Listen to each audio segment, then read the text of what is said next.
This is Leadership Beyond, your community of conversation. But this is the first time in my professional career that everybody, 100% of us, are consciously aware we are engaged in the change initiative. Yeah, everything. I mean, COVID caused us all to go through change, right? At the same time, but our experiences were so different. Facing these unprecedented times in isolation is pure insanity.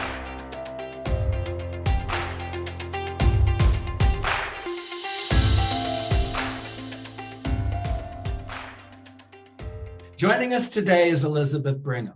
Elizabeth is the W. Spencer Mitchem Director of Innovation and Entrepreneurship at the J. Hurt Hub for Innovation and Entrepreneurship at Davidson College.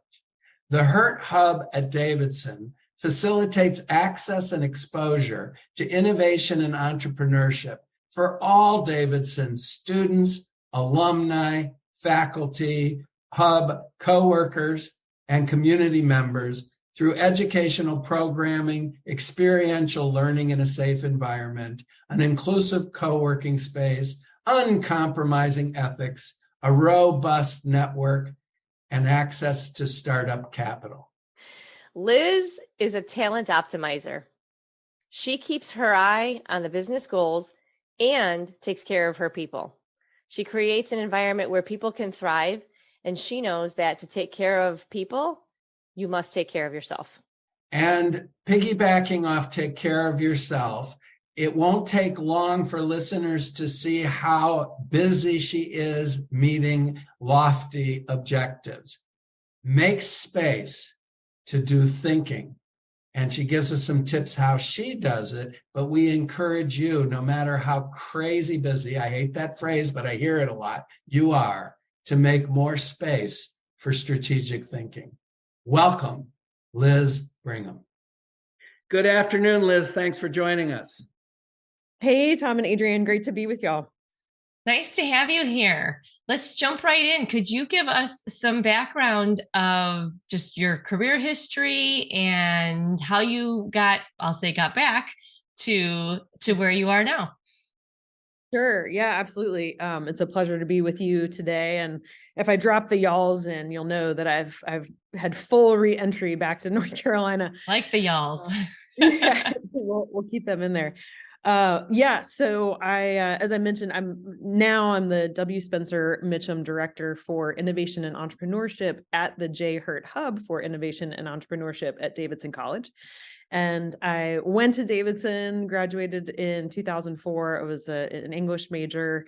And I always like to say I sort of nurtured my interest in and my love for people and being a builder while I was here at Davidson. I produced concerts all 4 years when I was here at Davidson. And as Tom will relate to, had the opportunity of booking one of our very favorite bands, now Tedeschi Trucks, at the time was Derek Trucks' band, but that really set me on a trajectory to thinking about how do I create experiences that bring joy to other people, that maybe take them out of their day-to-day, that sort of willing suspension of disbelief, if we go all English majory on you.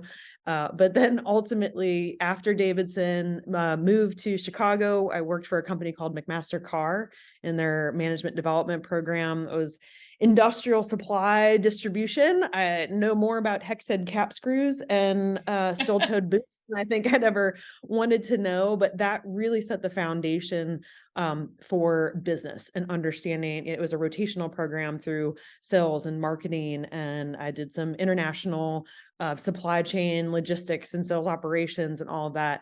Then did my MBA at the University of Michigan, and when I was there, it was 2007 to 2009, so difficult economic time to be graduating out of 2009. But what was so interesting was that Apple came to campus right after the iPhone had launched, and they asked us to develop some of the first prototypes for apps that would be on the App Store. So that was the first time that I had the opportunity to work really closely with a very talented team of individuals, two of whom had served in the military, as one is a Navy SEAL and the other in Afghanistan, flying Apache helicopters, and coming together with this group of people from such diverse backgrounds and perspectives to create a solution to what we saw as the issue of studying abroad or being abroad and finding your way and wayfinding. And so that was the first time I really got introduced to technology as a potential path to creating, again, those sort of joyful or delightful experiences. After that, I went to work for Disney Parks in Los Angeles. I was based in Los Angeles, but had a team in Orlando, and then ultimately worked on a project as well at Disneyland Paris. So if you all have been to Walt Disney World lately, you might know the Magic Bands. I was on the Magic Band team to help completely, overhaul. It was over $1 billion investment and completely overhauling and sort of the digital transformation of that guest experience for Disney Parks. After that, moved up to Portland. So my husband had an opportunity to start a new kind of career in Portland after his MBA, and I journeyed into enterprise software. So really started my more sort of B2B experience in a product marketing function, overseeing a global function and a growing team there. It was very great experience to be in this environment of, we just IPO'd and the team was growing very quickly. We were headquartered in Palo Alto, so I got a taste of that sort of Silicon Valley situation.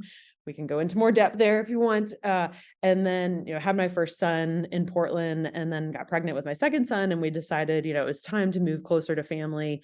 And we grew up in St. Louis, but being in Chicago was an option for us. So moved back to Chicago.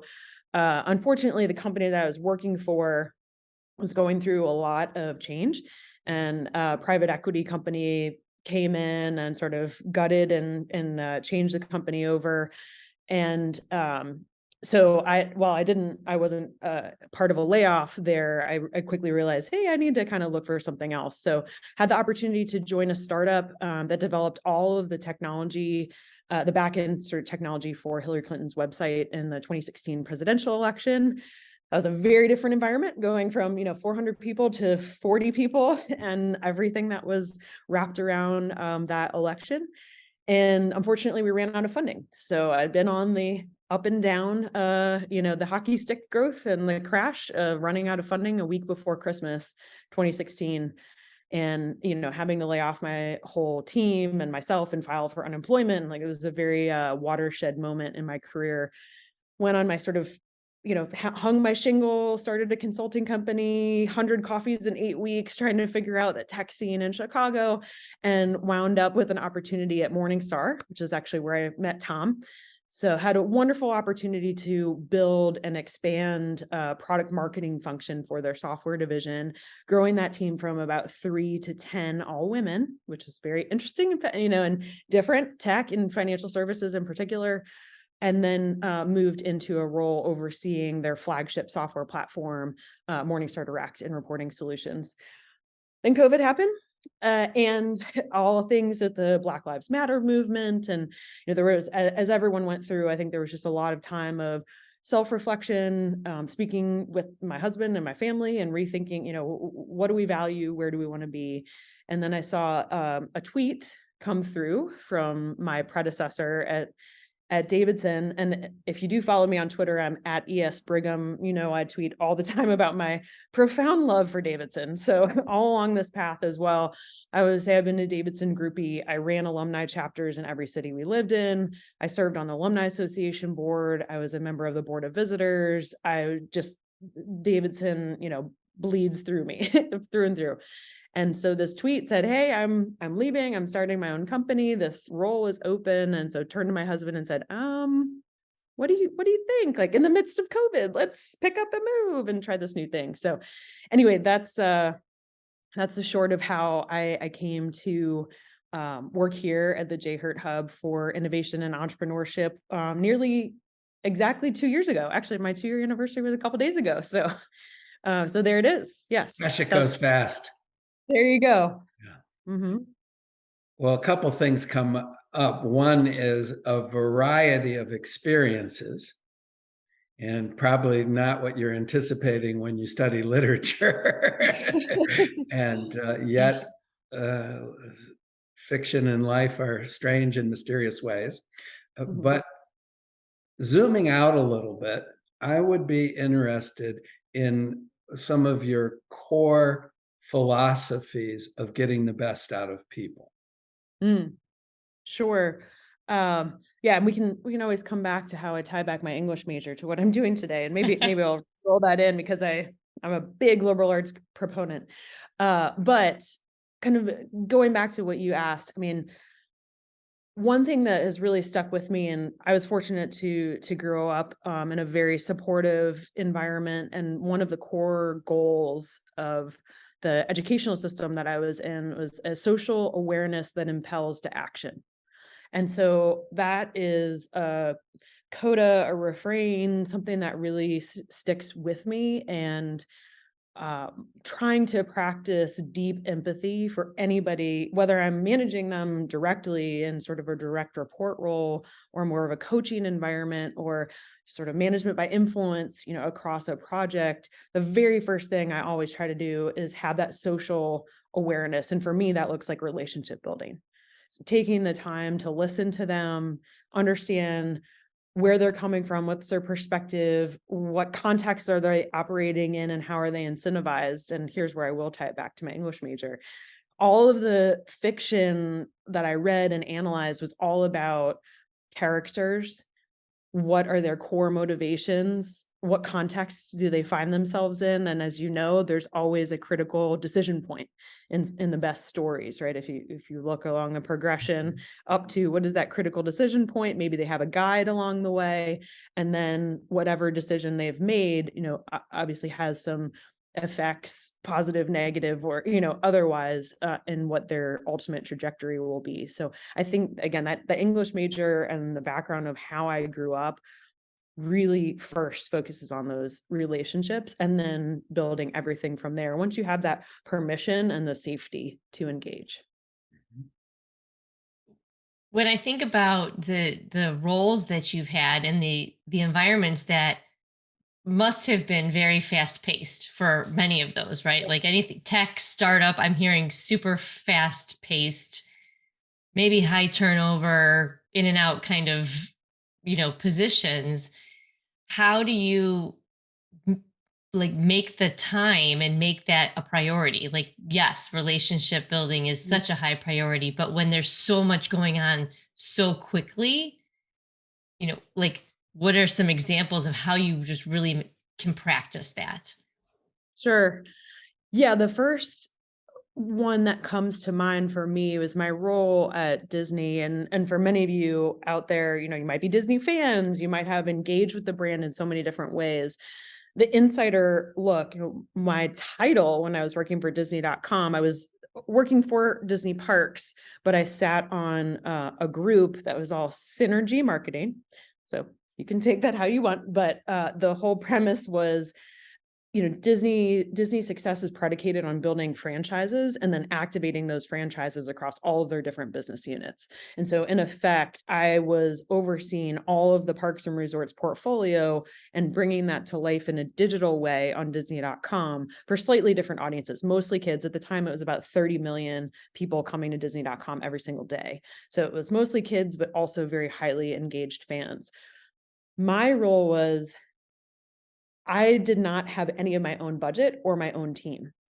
So, but I also had to represent all of those brands, which was Disney, Walt Disney World, Disneyland, Disney Cruise, Adventures by Disney, all of those various brands that they have in the portfolio. So what I would do is I would literally get on a plane and fly to Orlando and walk the halls to try to figure out, and this was over kind of a 2-year period, I was trying to understand what new projects or initiatives are going out the door. So things like the launch of the Disney Dream cruise ship, or Star Tours being reinvented after it had, been in the parks for many, many years, or thinking about things like the Epcot Food and Wine Festival. Well, how might we support that and bring that to life for a new fan base on Disney.com? So just the act of getting on a plane, dressing up in my full suit, as was customary, even in Orlando in the summer, and walking the halls and being really intentional about meeting with all of those brand managers to first understand, like, well, what's your top priority? how are you measured? Just like I was saying before, sitting down for coffee, 30 minutes in their office, taking them out to lunch, such that I was in that first, couple months, I was trying to figure out what is the first win that we can get. Who can I kind of convince that the Disney.com audience is an audience that you should really care about, and one that ultimately will go purchase a vacation, whether it's on a cruise ship or Walt Disney World, et cetera. And so understanding that business model, the other thing that I had going for me was that because there was a direct, at the time, sort of e-commerce platform for Disney parks, I could tie what we were doing on Disney.com directly back to revenue. So I had all of the data to go back to them to say, okay, look, we did this experiment where we went and we did an original video production of all of the chefs at Walt Disney World to help you promote Epcot food and wine. I could tie every single hyperlink that we had in a blog, on a video, what have you, directly back to their bottom line. And so over time, I just kept going back to them and reminding them, and that like over communication, but also showing the data to them to say, this is directly tied back to how you're incentivized. Now that we have this win, like, do I have an invitation to continue to work with you? So, but that was a lot of, I have no money. I'm trying to get them to support, it was an internal transfer of budget, et cetera. I didn't really have a team until after we had a couple of these wins. And then once we proved ourselves, eventually we built about an $8 million incremental budget in 18 months. But it was just these smaller relationships and opportunities along the way, and then proving that, yes, it's working. As I'm listening to that last story, it connects something that Adrian and I are working on, which is aligning business strategy to people strategy to drive results. And that can sound sort of jargony, but really we can put our eye on one and lose sight of the other. And even early in your career, I'm hearing you make that connection in a stronger way than most people do. Because we can think, well, we've got to have a people strategy, yes, but we still have to produce that result. And I happen to know, and you've stuck with it longer than many people. I read the book, but have never practiced it. The OKR. You still use it today, right? I do. And I'm interested in how that helps you do both, which is the people and the business strategy. Yeah. I'm trying to even remember when I was introduced first to OKRs, because I've been practicing it for so long. But I think the approach that I have taken is first that the objectives don't come top down. The objectives are co-created amongst any team that I've been part of. So I'll give you an example that's present day with my team at the Hurt Hub at Davidson. When I first came in October of 2020, obviously we were in the midst of COVID, no vaccines. We are an in-person facility, right? We have a co-working space. We do educational programming and other types of events for our students, faculty, staff, alums, et cetera. We could not do that.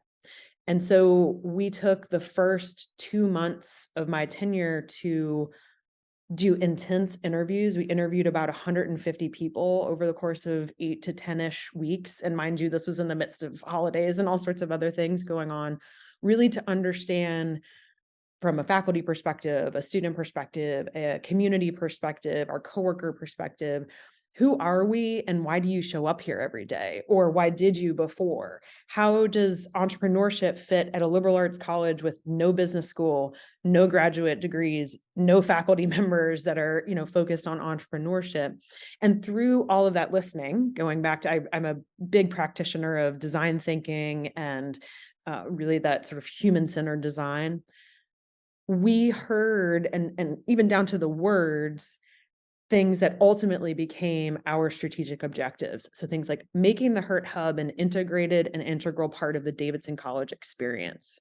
That's something that is broad enough that can move over multiple years, but it's still very aspirational insofar as Today, we are not part of main campus. You have to kind of walk across the street, and Davidson is a very small town. So it's not like Chicago, where it's like, it's about a city block You and don't a have half. to go across town, but it feels No like big it to deal. some people, another world. Right. It feels like a bigger distance. And again, because at the time we weren't fully integrated into the curriculum of the college, it always felt extracurricular.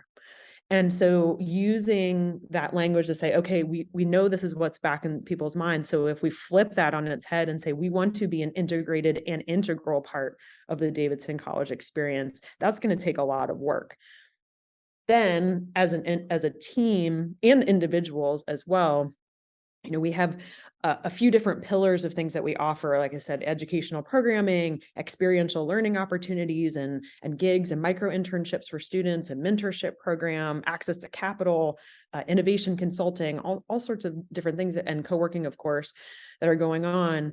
I asked each of my team members to put that lens on. What are some very specific, time-bound, measurable, starting to sound like SMART goals too, right? They're kind of interrelated, but that we can do at shorter intervals. And for us, a semester makes more sense because we are very tied to sort of that academic calendar. I've used it in quarterly increments, even monthly increments. You just need to adjust it to whatever context makes sense for you. But then each of those individuals is saying, okay, I'm signing up for this particular key result.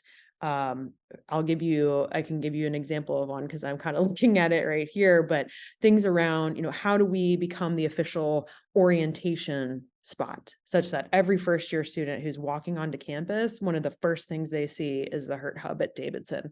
That's time bound. We know what that looks like. And we can determine, okay, did we do that or we didn't? We did it this year. Hooray. So it's a little bit more, it's a little bit more objective, but yet there's also the buy-in from everybody on the team because they were part of understanding the why, doing the research, talking to the people that we're trying to solve. Then they came up with the how, or the so what, maybe in the objective, and then more of the what and the how on a more specific and measurable piece as well.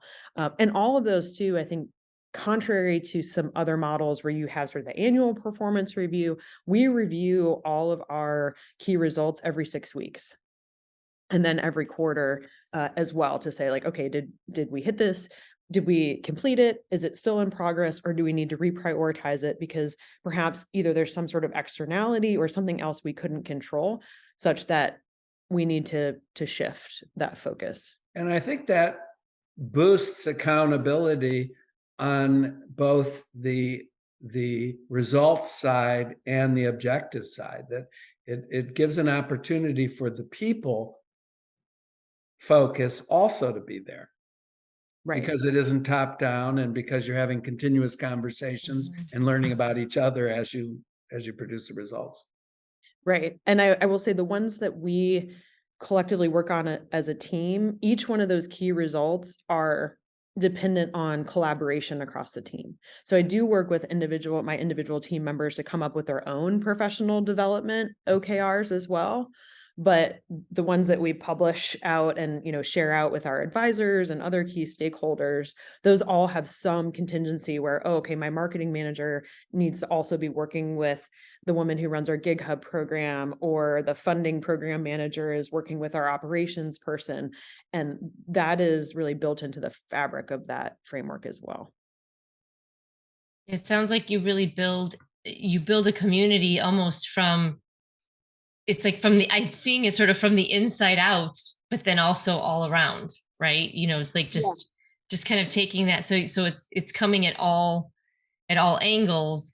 And I imagine that really contributes then to the engagement level of your team and the broader community, because they're feeling just included. There's a lot of inclusivity there of bringing all of that together.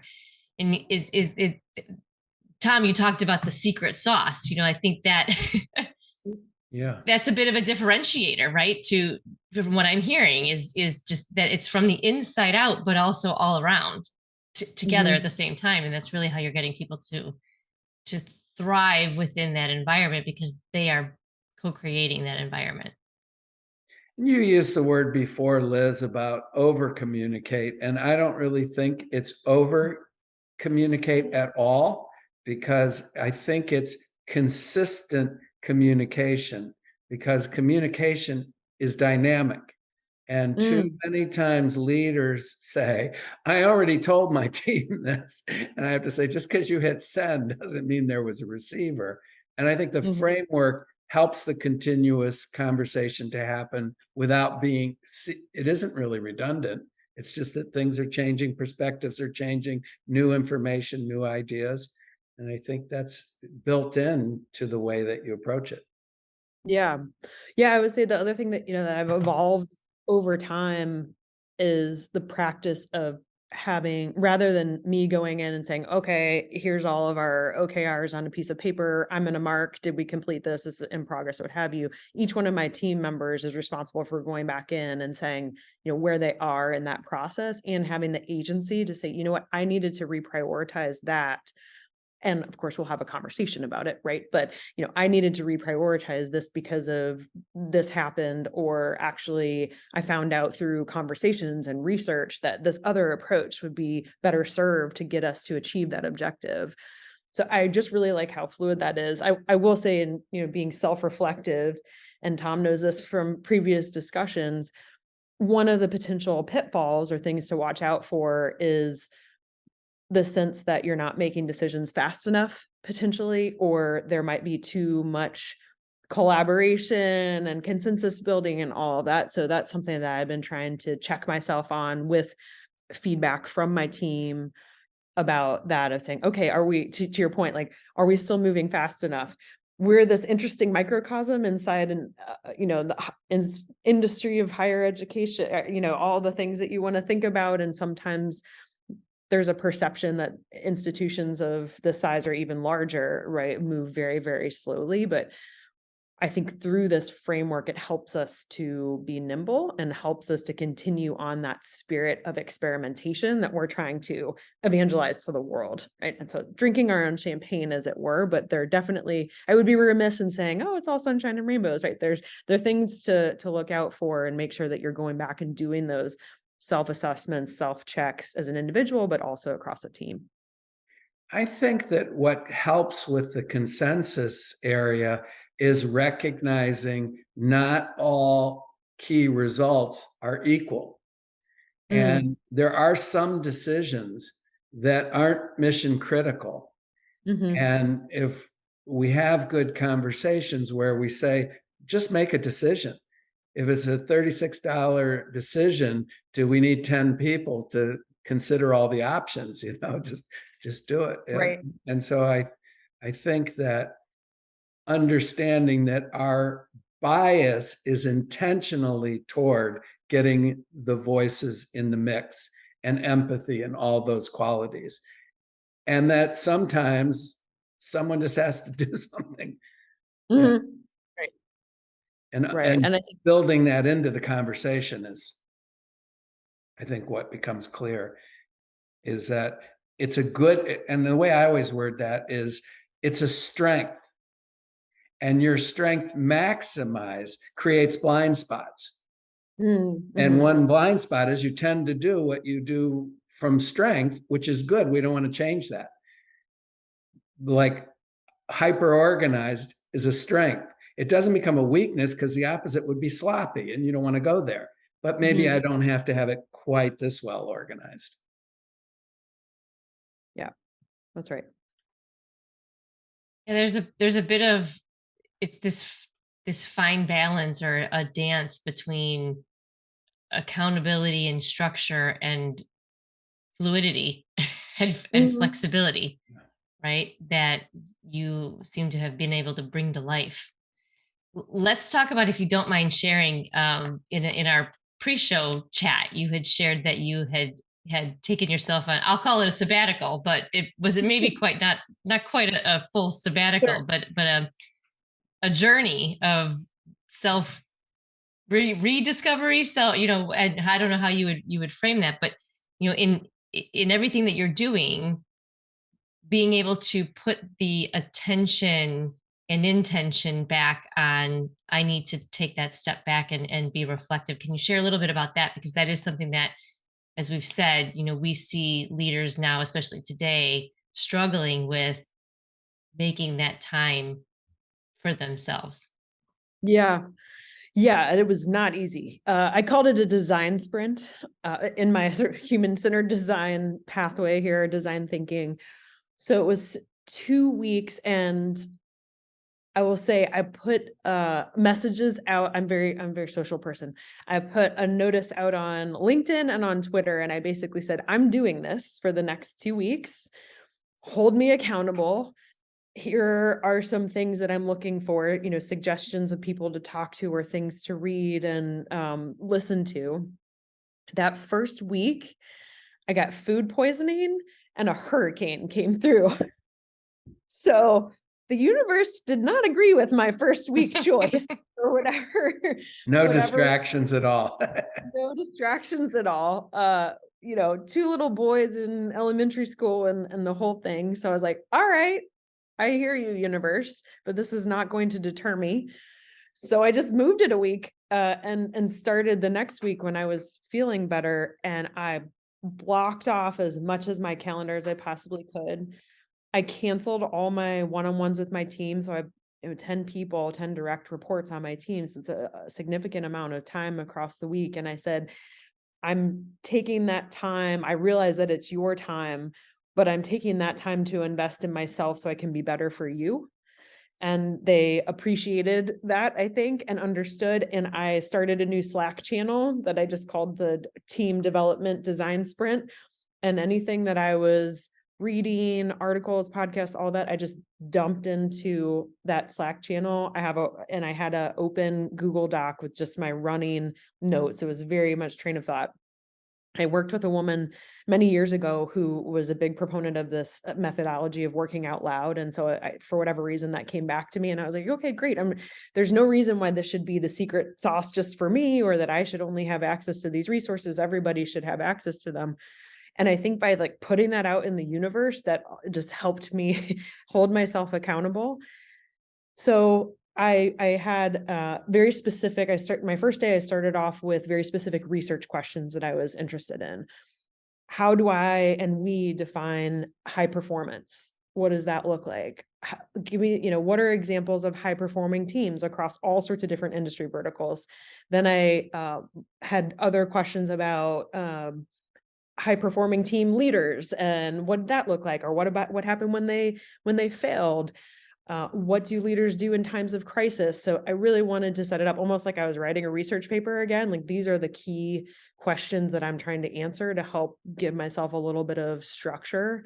And then I just started to, like I said, dig into all those resources. I'm very fortunate that I'm co-teaching a psychology practicum with a faculty member who just retired, who's 50 years of tenure in organizational industrial psychology. So when I told him I was doing this, it was like the floodgates were open of industrial and organizational design, theory and psychology, and just decades and decades. So I was very fortunate to have that. And for me, I took that approach of, I'm on a college campus with some of the brightest minds in the world.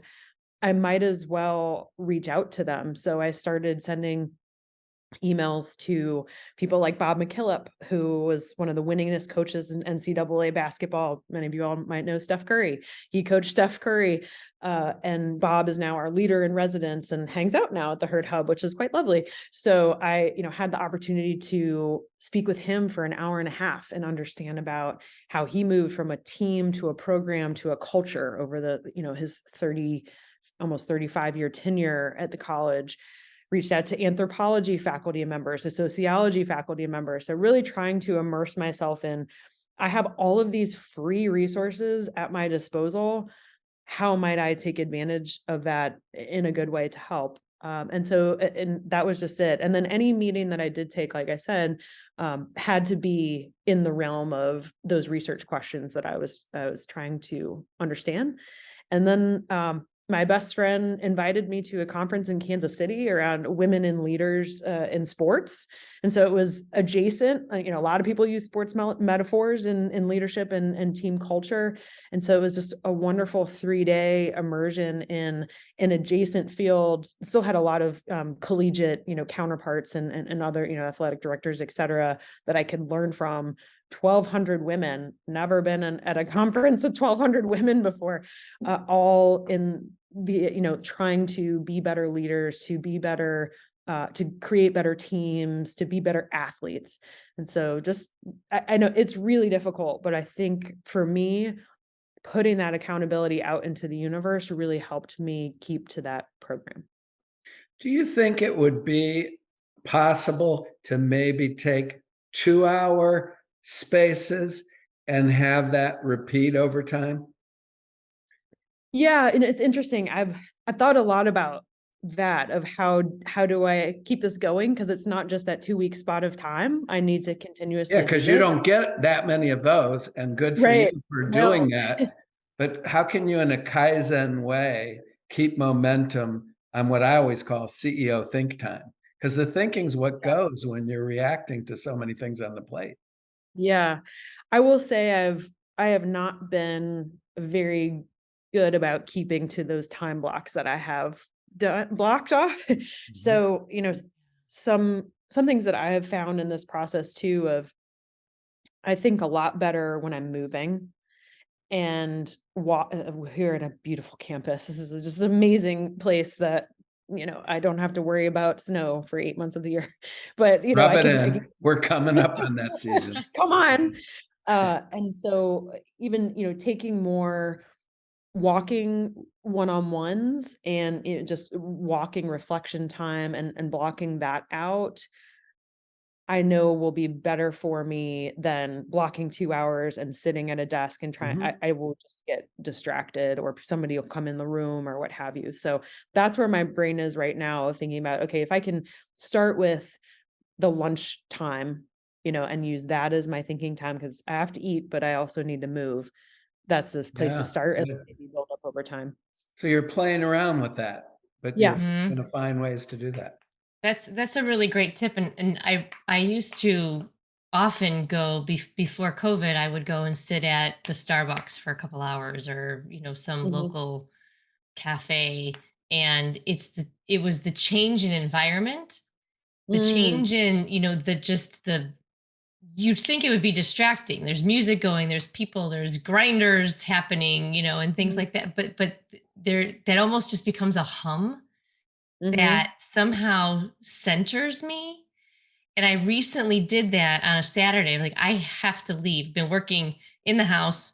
The house is never quiet, right? And I have to leave, right? And it's funny because you have to leave and you have to leave the noise you're used to go to a different noise. Yeah.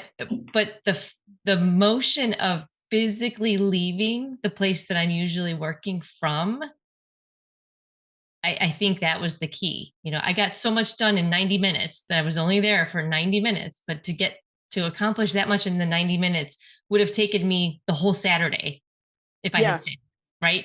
Yeah.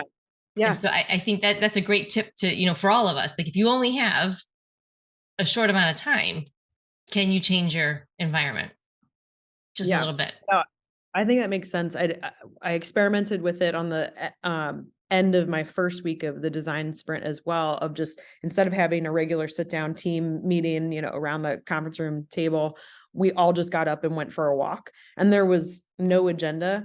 It was just really interesting to see how people ebbed and flowed out of that line of, oh, okay, I had a little conversation with this colleague, but the natural, like, oh, that conversation's over, or I don't have anything to add, so I'm going to move to this part of the line.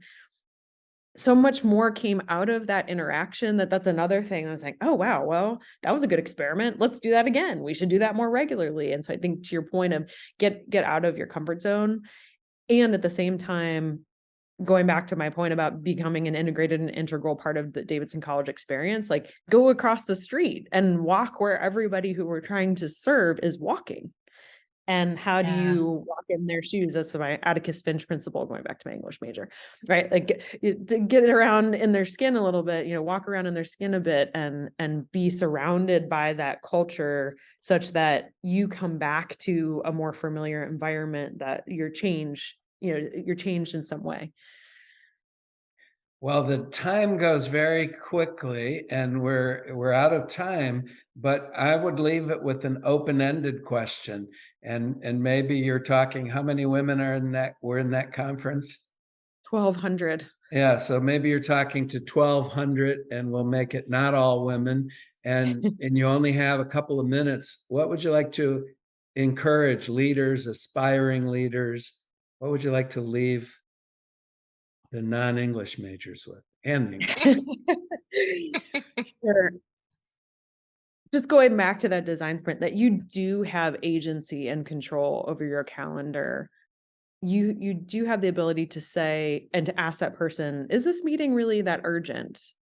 Or, in a lot of my email responses, I said, hey, I am in the middle of an intentional design sprint where I'm trying to push all my meetings off unless this is absolutely urgent.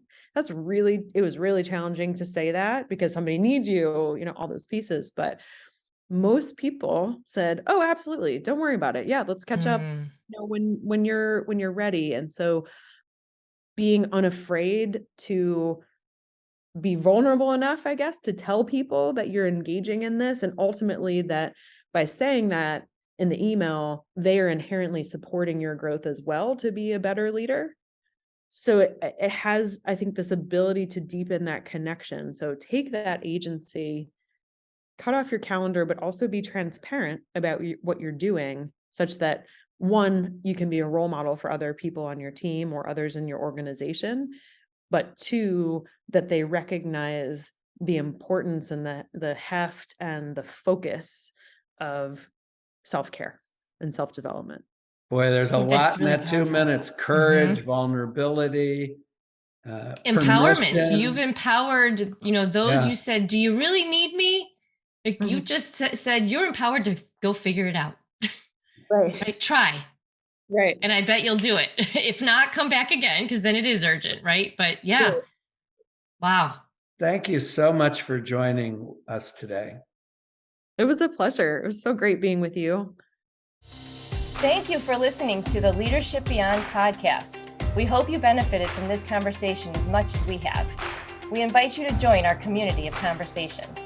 Subscribe to our podcast on iTunes, Spotify, or wherever you listen to podcasts. Don't forget to sign up at aleadershipbeyond.com for free materials and updates. That's aleadershipbeyond.com. Join us in 2 weeks for our next episode.